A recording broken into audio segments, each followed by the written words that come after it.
BA second year foundation course 2022 Hindi भाषा की व्यक्ति एवं लेखन क्षमता। तो ये पहला क्वेश्चन आएगा। इसमें कुछ जो है महापुरुषों के बारे में आधारित होता है और कुछ वैज्ञानिकों के बारे में इसमें जो है विषय में जो है संक्षिप्त लेख लिखना होता है।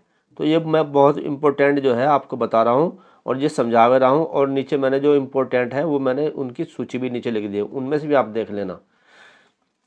देखिए, पहले निम्नलिखित में से किसी एक विषय पर संक्षिप्त लेख लिखिए। ये शंकराचार्य है, जो आदि जगत गुरु शंकराचार्य है, उनके बारे में ये हम बता रहे हैं। संसार में बहुत ज्ञानी हुए हैं किंतु महान अद्वैतवादी को इन्होंने जो स्थापना की थी। जगत गुरु आदि शंकराचार्य गिने चुने महान ज्ञानियों में माने जाते हैं। शंकराचार्य के समय के संबंध में विद्वानों में मतभेद है, मतलब उनके समय को जो है निश्चित नहीं हो पाया कि किस वक्त है वो, इसलिए विद्वानों में मतभेद है। उनका जन्म 8वीं शताब्दी में हुआ। उनके परिवार में पहले वेदों का गहन अध्ययन होता था। पिता का नाम इनके शिवगुरु तथा माता का नाम विशिष्टा देवी था। माता पिता की घोर शिवोपासना के फलस्वरूप जिस बच्चे का जन्म हुआ उसका नाम शंकर रखा गया। शंकर बचपन से मेधावी एवं कुशाग्र बुद्धि के थे, बहुत तेज बुद्धि वाले थे। उन्होंने बचपन में ही मलयालम भाषा सीख ली थी। शंकर को जब उनके माता पिता किसी धर्म ग्रंथ अथवा महान काव्य को सुनाते थे तो वे सब शंकर को कंठस्थ हो जाता था। उनको 3 वर्ष का छोड़कर उनके पिता चले गए। जब 3 वर्ष के तभी इनके पिता का देहांत हो गया। माता जी ने 5 वर्ष की अवस्था में ही उनका यज्ञोपवीत संस्कार कर दिया और पढ़ने के लिए गुरुकुल भेज दिया।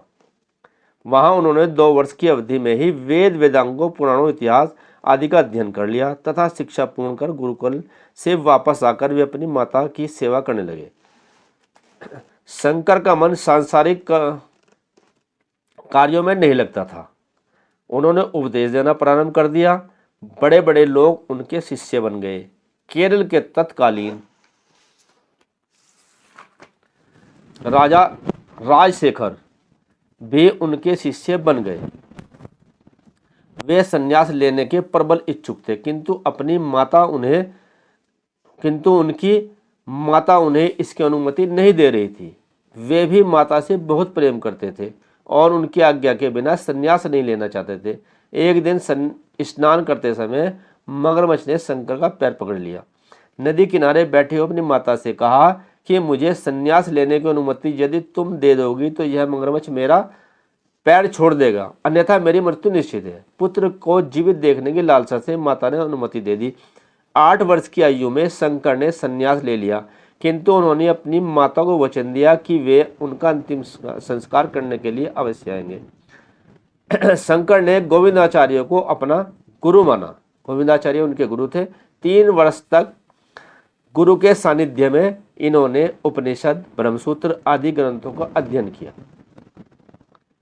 फिर काशी जाकर उपदेश देने लगे। उन्होंने ब्रह्मसूत्र, गीता, उपनिषद आदि पर टीकाएं लिखी।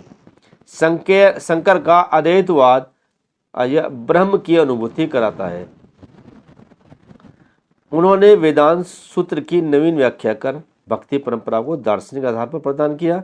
उनके अनुसार ब्रह्म और जगत एक ही है। 32 वर्ष की अल्पायु में उन्होंने अपना नश्वर शरीर त्याग दिया। देखिए, यहाँ तक तो शंकर का है। इसके बाद मैंने अन्य महत्वपूर्ण वैज्ञानिकों महापुरुषों के बारे में नीचे लिखा है। बाल गंगाधर तिलक, पंडित मदन मोहन मालवीय, CV रमन, महात्मा गांधी।